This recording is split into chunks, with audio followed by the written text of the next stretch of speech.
Hi mga Mi! Meron nga palang bagong bukas dito sa ating kapitbahay.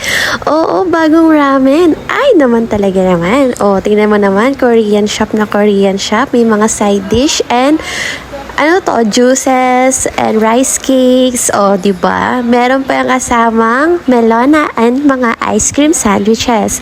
O, diba pa? Ganun. Sobrang dami din. O, tapos yung mga noodles natin. Sobrang dami din pagpipilian, mga Mi. Ito na nga, nakasalang na. Hinihintayin na lang natin kumulo. O, diba? Click-click lang dyan. Ayun. Ayan yung pinakitsura ng loob niya. At kitang-kita naman talaga may pa-window. Pwedeng mag-emote.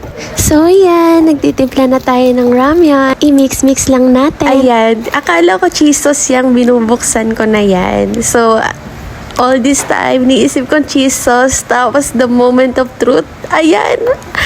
Hot sauce pala yun. Diyos ko, paano ko ito makakain? Tawan-tawa na lang ako dyan, guys. Siyempre, iniisip ko, ano kaya inumin ko mamaya? Ayun, hindi ako makaget over. Hot sauce talaga yung nalagay ko dyan, mga Mi. Ayan, o diba, ang sarap kumain. Umuulan-ulan pa man din.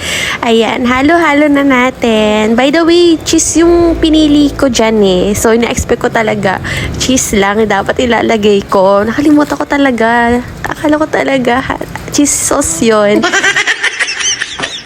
Oh my God, super yummy na mga Mi. Try nyo to, sobrang sarap.